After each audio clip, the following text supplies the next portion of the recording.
friends, welcome to Samriya channel, the 50 reality show episode 26 பத்தினா ஒரு விரிவான பார்வை பார்க்கலாம். இன்னைக்கு பாத்தீங்கன்னா ஸ்ருதிகாவோட சீன்ஸ் எல்லாம் நிறைய வந்துச்சு, ஃபன்னாவும் இருந்தது. சோ அது என்ன நடந்ததுன்னு சொல்லிட்டு நான் எபிசோட் போக போக சொல்றேன். எபிசோட் ஸ்டார்டிங்ல விக்ராந்த் அண்ட் கரண் இவங்க ரெண்டு உட்கார்ந்து பேசிட்டு இருக்காங்க. வன்ஷேஜை பத்தி தான் பேசிட்டு இருக்காங்க. வன்ஷேஜ் வந்து கரண் கிட்ட ரெஸ்பெக்ட் இல்லாம நடந்துக்கிட்ட விஷயத்தை பத்தி தான் பொதுவா வந்து விக்ராந்த் பேசிட்டு இருக்காரு. அண்ட் கரண் சொல்றாரு, இந்த மாதிரி ஃபேன்ஸ்க்கும் ஃபாலோவர்ஸ்க்கும் டிஃபரன்ஸ் இருக்காங்க. ஃபேன்ஸ் வந்து எப்பவுமே ஃபாலோவர்ஸை விட மேலதான். ஃபாலோவர்ஸ் வருவாங்க போவாங்க, பட் ஃபேன்ஸ் தான் வந்து நிரந்தரம் நமக்கு அப்படின்ற மாதிரி ஒரு பாயிண்ட் சொல்றாரு. அதுக்கப்புறம் நேஹல், சப்னா இவங்கெல்லாம் ஃபன்னா பேசிட்டு இருக்கிற ஒரு சீனை காட்டுறாங்க. அதாவது லயனை வந்துட்டு சப்னா வந்துட்டு அவங்க தம்பியோ அண்ணனோ யாரோ நினைக்கிறாங்க போல இருக்கு. ஸோ நேஹல்ல வந்து சிஸ்டர் இன் லா அப்படின்னு சொல்லி ரெஃபர் பண்றாங்க. ஏன்னா அவங்க சொல்றாங்க, நீ வந்து லயனுக்கு ஒரு முடிவு எடுக்கிறதுக்கு முன்னாடி, லயனை வந்துட்டு லவ் பண்ணாமா வேணாமா அப்படின்னு ஒரு முடிவு எடுக்கிறதுக்கு முன்னாடி லயனோட முகத்தை பார்த்துக்கோ, இதுக்கோ இன்னும் கொஞ்சம் மூவ் ஆன் ஆகுறதுக்கு முன்னாடி நம்ம கொஞ்சம் நல்லா அந்த முகத்தை பார்த்துக்கிறது நல்லது இல்லையா அப்படின்னு சொல்லிட்டு சப்னா சும்மா கிண்டல் பண்ணிட்டு இருக்காங்க. ஸோ இதுக்கு முன்னாடி பாத்தீங்கன்னா திவ்யாக்கும் சப்னாக்கும் ஆகவே ஆகாது. ஸோ இந்த கான்வர்சேஷன்ல சப்னா பக்கத்துல திவ்யா நிக்கிறாங்க. ஸோ திவ்யா சொல்றாங்க, ஆக்சுவலி உங்களை எனக்கு பிடிக்கவே பிடிக்காது, ஆனா இப்ப நீங்க பேசுறது பார்க்கும்போது எனக்கு உங்களை பிடிக்க ஆரம்பிக்குது அப்படின்ற மாதிரி சொல்லிட்டு இருக்காங்க. விக்ராந்த் வந்து ஸ்ருதிகாவை பத்தி பேசுறாரு. ஸ்ருதிகா வந்து கொஞ்சம் ஓவர் ஆக்டிங்கா இருக்கு, அவ பேசுறது எல்லாமே கொஞ்சம் ஓவர் ஆக்டிங்கா இருக்கு அப்படின்னு சொல்லிட்டு காக்காவை டீஸ் பண்ணிட்டு இருக்காரு வேற ஏதோ விஷயத்துக்காக. பாத்தீங்கன்னா ஃபாக்ஸ் கீழே இறங்கி வருது. ஃபாக்ஸ் வந்துட்டு யாராவது ஒரு கண்டஸ்டன்ட்டை மேல கூட்டிட்டு போகணும் இல்லையா, சோ அதுக்காக இறங்கி வராங்க. வரும்போது ஃபர்ஸ்ட் போய் காக்கா பக்கத்துல தான் உட்காடுறாங்க. காக்கா பக்கத்துல உட்காந்து காக்கா கொஞ்சம் ஃபிளர்ட் பண்ற மாதிரி அந்த ஃபாக்ஸோட பிளே பண்ணிட்டு இருக்காங்க. அண்ட் ஷிவ் கிட்டையும் பார்த்துட்டு சாரி, உன்னோட கேர்ள் ஃபிரெண்ட் கிட்ட ஃபிளர்ட் பண்றேன் அதனால சாரி அப்படின்ற மாதிரி காக்கா சொல்லிட்டு பேசிட்டு இருக்காரு. அப்போ ஷிவ் சொல்றாரு, ஃபாக்ஸ் எனக்கு புரியுது வந்து தன்னோட வேலையை தான் பண்ணிட்டு இருக்காங்கன்னு சொல்லிட்டு, பட் இவ்வளவு க்ளோஸா இருக்க வேண்டிய அவசியம் இல்லை அப்படின்ற மாதிரி ஏதாவது ஷிவ் வந்து பொறாமப்படுறாரா, பொசசிவ் ஆகுறாரா, அந்த மாதிரி அவர் நடிச்சிட்டு இருந்தாரு. சோ அதுக்கப்புறம் பாத்தீங்கன்னா அப்படியே போயிட்டு அர்பாஸ் கிட்ட மூவ் ஆச்சு. அர்பாஸ் கிட்ட போனோன்னு நிக்கி ஓடி வந்துட்டாங்க. என்னோட பாய் ஃப்ரெண்ட் கிட்ட என்ன நீ பண்ற அப்படின்ற மாதிரி. அர்பாஸை பார்த்துட்டு, நீ வந்து ஃபாக்ஸை பார்க்காத, நீ என்ன பாரு இல்லைன்னா அந்த பக்கம் பாரு, மேல பாரு அப்படின்னு சொல்லிட்டு அர்பாஸ் ஓட்டிட்டு இருந்தாங்க நிக்கி. அதுக்கு அடுத்து பாத்தீங்கன்னா ஃபாக்ஸ் கடைசியா வந்து கிருஷ்ணாவை செலக்ட் பண்ணி கூட்டிட்டு போயிடுச்சு மேல. ஸோ கிருஷ்ணா லயன் என்ன கூட்டிட்டு போன உடனே லயன் சொல்றாப்ல, நீ வந்து என்னோட ஃபாக்ஸோட தான் இப்போ போட்டி போட போற. ரெட் பால் ப்ளூ பால் ரெண்டு இருக்கு. அண்ட் அங்கே வந்து நிறைய கப்ல தண்ணியோட வேல்யூஸோட இருக்கு. ஒரு கப்புக்கும் ஒரு வேல்யூ. ஸோ நீ அதுல வந்து கரெக்டா பால் போட்டோம்னா அந்த அளவு அமௌண்ட் வந்து உங்களோட ஃபேன்ஸ் மணி பாட்ல சேரும். அப்படி போட தவறி ஃபாக்ஸ் வந்து கரெக்டா போட்டுட்டாங்க அந்த வேல்யூல அப்படின்னா அந்த அளவுக்கு வேல்யூ வந்து மணி பாட்ல இருந்து ரெடியூஸ் ஆயிடுமா. ஸோ இது வந்துட்டு கொஞ்சம் கஷ்டமான சிச்சுவேஷன் தான். ஏன்னா வந்துட்டு எந்த அளவுக்கு ஏறுமோ அதே அளவுக்கு குறையவும் வாய்ப்பு இருக்கு. ஸோ இதை டேரை நீ எடுத்துக்கிறியா இல்லையா அப்படின்ற மாதிரி கிருஷ்ணாவை பார்த்து லயன் கேட்கும்.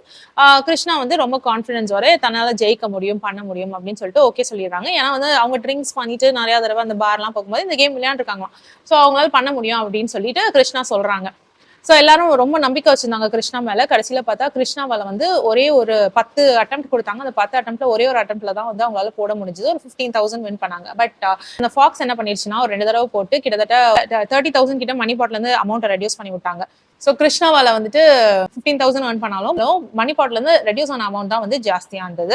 ஸோ அதை நினைச்சு அவங்களுக்கு ரொம்ப வருத்தமா இருந்தது. கீழே வரும்பொழுதே நான் ரொம்ப காம்படிட்டிவ், ஆனா வந்து இந்த ப்ரெஷரைசிங் சிச்சுவேஷன்ல என்னால அதுல ஒழுங்கா கான்சென்ட்ரேட் பண்ண முடியல, எனக்கு ரொம்ப கஷ்டமா இருக்கு, நான் அவுட் ஆனதை நினைச்சு எனக்கு விருப்பமே இல்லை அப்படின்னு சொல்லிட்டு பேசிட்டே வராங்க சோகமா கீழே. இது திரும்பவும் ஃபாக்ஸ் வருது. ஃபாக்ஸ் வந்து இந்த தடவை காக்காவை செலக்ட் பண்ணி கூட்டிட்டு போறாப்ல. காக்கா மேல போனோன்னு லயன் கேட்கிறாரு, உங்களை வந்து காக்கான்னு கூப்பிடணுமா இல்லைன்னா காக்கா ஜீனு கூப்பிடணுமா, எப்படி கூப்பிடணும் அப்படின்னா காக்கா ஜீனே கூப்பிடுங்க, நான் அதுலதான் வந்து தெரியுது அப்படின்ற மாதிரி சொல்றாரு. சரி ஓகே காக்காஜி, நீங்க வந்துட்டு பிளே பண்ணலாம், ஆரம்பிக்கலாம்னு சொல்லிட்டு காக்காவும் வந்து நிறைய மிஸ் பண்றாரு. ஆனா அப்படி இப்படி வந்து ஃபாக்ஸை விட கொஞ்சம் அதிகமான அமௌண்ட்டே போட்டு எடுத்துடுறாரு. அதனால ஃபேன்ஸோட மணி பாட்ல ஒரு கணிசமான அமௌண்ட் வந்து சேர்ந்துச்சு. அடுத்து வந்து லயன் கேட்கிறாரு, சரி இப்ப நீங்களே சொல்லுங்க, உங்க டீம்ல யார் ஒரு பெஸ்ட் பிளேயர் நினைக்கிறீங்களோ அந்த பிளேயரை வந்து மேல அனுப்புங்க அப்படின்னு காக்கா கிட்ட சொல்லி அனுப்புறாரு. அப்ப காக்கா வந்துட்டு யார் இந்த கேம் நல்லா விளையாட முடியும் அப்படின்னு கேட்கும்போது சித்தார்த் வந்து நான் விளையாண்டுருக்கேன், இது ரொம்ப சூப்பரா நான் விளையாடுவேன், நான் போறேன்னு குதிச்சாரு.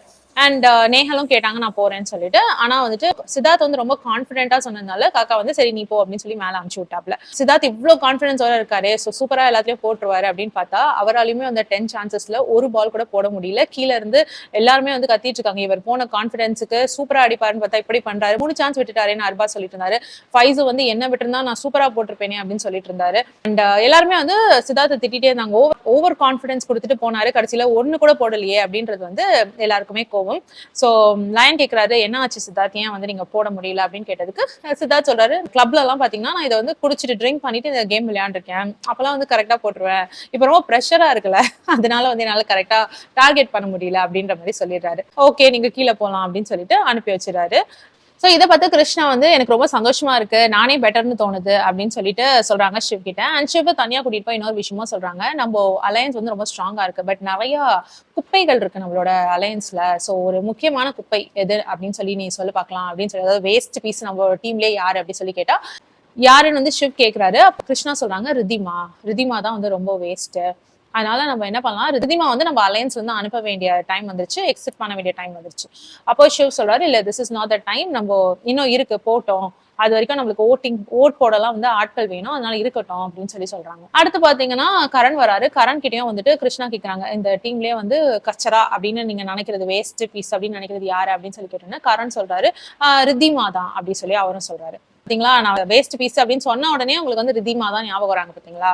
சோ இதுல இருந்தே தெரிஞ்சுக்கோங்க ரிதிமா எவ்வளவு வேஸ்டா இருக்காங்க அப்படின்னு சொல்லிட்டு கிண்டல் பண்ணிட்டு, அதே மாதிரி நேஹல் கிட்டயும் போய் சொல்றாங்க ரிதிமா வந்து ஒண்ணுமே விளையாட மாட்டேங்கிறாங்க, ஷீஸ் அ நான் பெர்ஃபார்மர், அவங்களை இன்னமும் நம்ம டீம்ல வச்சுட்டு இருக்கிறது வேஸ்ட் அப்படின்ற மாதிரி பேசும்பொழுது நேஹலும் வந்துட்டு ஓகே டைம் கிடைக்கும் பொழுது நம்ம டேஞ்சர் ஜோனுக்கு அவங்க போகும்போது let's not vote her, will vote out அப்படின்ற மாதிரி பேசிக்கிறாங்க அவங்க எல்லாம். இதுல என்னன்னா கிருஷ்ணா வந்துட்டு யாரு நல்ல பிளேயர்ஸ் யாரு மோசமான பிளேயர்ஸ்ன்னு அவங்க யாரு சூஸ் பண்றதுக்கு உள்ள, இவங்க வேஸ்ட் இவங்க சூப்பர் அப்படின்னு இவங்க யாரு சூஸ் பண்றதுக்கு ஃபர்ஸ்ட் ஆஃப் ஆல் இவங்களுக்கு கொடுத்த டார்கெட்டே இவங்களால ஒழுங்கா பண்ண முடியல, இவங்களால கரெக்டா அந்த கப்ல பால போட முடியல, இதை வந்துட்டு மத்த பிளேயர்ஸை போய் இவங்க வேஸ்ட் அப்படின்னு சொல்லிட்டு இவங்க ஜட்ஜ் பண்ணிட்டு இருக்காங்க. சோ இதெல்லாம் பார்க்கும்பொழுது தேவையா, இது தப்பு இல்லை அப்படின்ற மாதிரி தோணுச்சு. அதுவும் வந்து வேஸ்ட் கச்சரா அந்த மாதிரி பேச வேண்டிய அவசியம் இல்லைல்ல, இவங்க பெர்ஃபார்ம் பண்ண மாட்டேங்கிறாங்க அப்படின்னு சொல்லலாம், இவங்க வேஸ்ட் அப்படின்னு சொல்றது வந்து நல்லா இல்லை. அண்ட் கிருஷ்ணா சொல்றாங்க மனிஷாவை வந்துட்டு ரஜத் சொல்றாரு அவங்க டீம்லயே வந்துட்டு இவங்க தான் வந்து ஒரு மோசமான பிளேயர், அதாவது மோசமான இல்ல லாயல் இல்லாத ஒரு பர்சன், நம்ப முடியாது இவங்கள, என்ன எப்பனாலும் என்னாலும் பண்ணுவாங்க அப்படின்னு வந்துட்டு ரஜத்தே அவங்க டீம்ல இருக்க ஒரு பிளேயரை பத்தி சொல்றாருன்னு கிருஷ்ணா சொல்றாங்க. அப்ப நேஹல் சொல்றாங்க மனிஷாக்கு வந்து ஃபேரா சான்ஸ் கிடைக்கிறது இல்லை விளையாடுறதுக்கு, அதனால அப்படி இருக்கும் அந்த டீம்ல, அந்த மாதிரி அவங்க அப்படி இருக்கிறதுக்கு காரணம் அதுவா இருக்கலாம் அப்படின்ற மாதிரி நேஹல் சொல்றாங்க. எஸ் அதுதான் கண்டிப்பா காரணம், மனிஷாக்கு வந்துட்டு அங்க ப்ரிஃபரன்ஸ் கொடுக்க மாட்டேங்கிறாங்க அப்படின்றதுதான் மனிஷாவுடைய வருத்தம். சோ இப்போ வந்து ஸ்ருதிகா கரண் கிட்ட பேசிட்டு இருக்காங்க. ஸ்ருதிகாவுக்கு கரணை இரிட்டேட் பண்றதுனா ரொம்ப பிடிக்கும் போல இருக்கு, அதனால எப்போ பார்த்தாலும் கரண் கிட்ட போயிட்டு அவங்க இரிட்டேட் பண்ணிட்டே இருக்காங்க. சோ கரண் கிட்ட ஸ்ருதிகா சொல்லிட்டு இருக்காங்க, எனக்கு வந்து ஆக்சுவலி பாத்தீங்கன்னா 22 இயர்ஸ்லயே கல்யாணம் ஆயிடுச்சு, நான் சின்ன பொண்ணா இருக்கும் போதே எனக்கு கல்யாணம் ஆயிடுச்சு, அப்புறம் 23 இயர்ஸ்ல நான் வந்து அம்மா ஆயிட்டேன். ப்ரோக்ராம்லயும் எப்பவுமே அவங்க சொல்லிடுவாங்கல்ல நான் 4 படம் நடிச்சேன், அந்த 4 படம் இனிமே ஃபிளாப் அப்படின்னு சொல்லிட்டு. சோ அதே தான் எங்கேயோ சொன்னாங்க. என்னுடைய தாத்தா வந்துட்டு ஒரு பெரிய ஆக்டர், தமிழ் இண்டஸ்ட்ரியில 900 ஃபிலிம்ஸ்க்கு மேல அவர் பண்ணியிருக்காரு. ஆனா அவரோட பேத்தி நானும் வந்து ஒரு நெப்போ கிட் தான், அந்த நெப்போட்டிசம் வந்து நான் வேஸ்ட் பண்ணிட்டேன். ஏன்னா எனக்கு வந்து 10வது படிக்கும் போதே எனக்கு 4 படம் கிடைச்சிச்சு, ஆனா அந்த 4 படமுமே வந்து ஃபிளாப் ஆயிடுச்சு, சூப்பர் டூப்பர் ஃபிளாப் ஆயிடுச்சு. சோ அதுக்கு மேல நான் படத்துல நடிக்கல, அப்ப வேற நான் வந்து குண்டா இருப்பேனா, நான் பார்க்கவே நல்லா இருக்க மாட்டேன்னு ஸ்ருதிகா சொல்லியிருப்பாங்க. கரண் சொல்றாரு அப்போ என்ன நல்லா இருந்திருக்க மாட்டேன், அப்போ இப்போ நல்லா இருக்கியா அப்படின்ற மாதிரி கிண்டல் பண்ணுவாரு. அப்போ பிரின்ஸ் கிட்ட போயிட்டு ஸ்ருதிகா கேட்பாங்க ஏன் நான் நல்லா தானே இருக்கேன், நான் அழகா தானே இருக்கேன் அப்படின்னு பிரின்ஸ் கிட்ட கேட்பாங்க. உடனே பிரின்ஸ் நல்லா இருக்க நீ அப்படின்னு சொல்லுவாரு. பாத்தீங்களா அவர் எவ்வளவு ஸ்வீட்டா சொல்றாரு பாருங்க, நான் அழகா இருக்கேன்னு சொல்லிட்டு, நீங்களும் அந்த மாதிரி சொல்ல பழகுங்க அப்படின்னு. உடனே கரண் சொல்வாரு நீ ரொம்ப அழகான பொண்ணு, உன் வாயை மூடி வச்சிருந்தானா அப்படின்னு சொல்லுவாரு. உடனே ஸ்ருதிகா சொல்லுவாங்க இதேதான் அர்ஜுனும் சொல்லுவாப்ல அப்படின்னு. உடனே கரண் வந்து யார் அர்ஜுன் அப்படின்னு சொன்னோடனே என் ஹஸ்பண்டும் இதேதான் சொல்லுவாரு, வாயை மூடி வச்சிருந்தா நீ வந்து அழகான பொண்ணுதான் அப்படின்னு சொல்லுவாரு அப்படின்னு சொல்லி ஸ்ருதிகா சொல்லுவாங்க. சிவத்தை பத்தியும் ஸ்ருதிகா சொல்றாங்க. ஆக்சுவலி சிவத்தை வந்து எனக்கு பிடிக்கும், ஆனா என்ன ஆயிடுச்சுன்னா நானும் ரஜத்தும் வந்து ஒரு சின்ன சண்டை போட்டோம் வந்தப்போ, அந்த ஃபர்ஸ்ட் எபிசோடுல நடந்த விஷயத்தை பத்தி சொல்றாங்க. ரஜத்துக்கும் எனக்கும் ஒரு சின்ன ஃபைட் நடந்துச்சு, ரஜத் வந்து கை நீட்டிட்டாரு திக்விஜய் மேல. சோ அதுக்காக நான் வந்து கேட்க போனேன் இது தப்பு அப்படின்னு சொல்லிட்டு, ஏன்னா எனக்கு வந்து அவரோட வந்து ஒரு பிரதர்லி ரிலேஷன்ஷிப் இருக்கு. சோ அந்த உரிமையில நான் போயிட்டு ரஜத்தை கேட்க போனேன். ஆனா சிவத் நடுவுல வந்துட்டு ரஜத்தை ப்ரொடெக்ட் பண்றேன்னு சொல்லிட்டு என் கூட சண்டை போட்டாரு. சோ அப்பத்துல இருந்து வந்து சிவத்துக்கும் எனக்கும் வந்து பிரச்சனை தான், எனக்கு அவனை பிடிக்காம போயிடுச்சு அப்படின்ற மாதிரி ஸ்ருதிகா சொல்றாங்க. கரண் கிட்ட ஸ்ருதிகா சொல்றாங்க நீங்க வந்துட்டு பயங்கர இரிட்டேட்டிங் பர்சன், ஆனா வந்துட்டு நான் இங்க இருக்கிற வரைக்கும் உங்களை பயங்கரமா நான் இரிட்டேட் பண்ணுவேன் அப்படின்னு ஸ்ருதிகா சொல்றாங்க.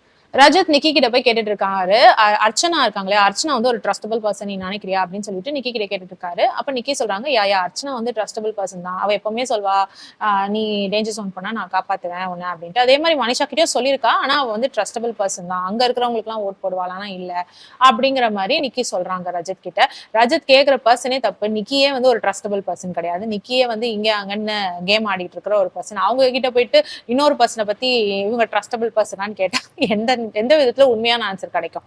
சரி ஏதோ இப்படி ஒரு விஷயம் நடந்துச்சு. அடுத்து சிவித் பாத்தீங்கன்னா எப்போ போல ரிதியோட உட்காந்து ஃபிளர்ட் பண்ணிட்டு இருக்காரு. அப்ப ரிதி சொல்றாங்க வெளியில போனோம்னா இவனை பத்தி நான் ரிசர்ச் பண்ணுவோம், இவன் எப்படிப்பட்ட ஆளுன்னு சொல்லிட்டு நான் ரிசர்ச் பண்ணுவோம் அப்படின்னு சொல்லிட்டு இருக்காங்க. லயன் வந்துட்டு ஒரு டாஸ்க் கொடுக்க போறேன் ஃபேன்ஸோட மணி பாட்டில் மணி சேகரிக்கிறதுக்காக அப்படின்னு சொல்லிட்டு ஷிவ் அண்ட் ரிதிமா நீங்க 2 பேரும் வெளியில வாங்கன்னு சொல்லிட்டு ஒரு கண்டஸ்டன்டோட போட்டோ காட்டுவாங்களாம். சோ அந்த கண்டஸ்டன்ட் மாதிரி வந்து ரிதிமா வந்து நடிச்சு காட்டணுமா இல்ல அவங்க மாதிரி டயலாக் பேசி காட்டணுமா, அதை பார்த்து ஷிவ் வந்து கண்டுபிடிச்சிட்டு அங்க ஒரு ஸ்கேட்டிங் தண்ணி எல்லாம் போட்டு ஒரு ஸ்கேட்டிங் ஃப்ளோர் மாதிரி வச்சிருக்காங்க. அதுல அப்படியே தேய்ச்சிக்கிட்டே போயிட்டு அந்த ஸ்பெல்லிங்ஸ் எல்லாம் எடுத்து கரெக்டா அந்த போர்டுல ஒட்டணுமா.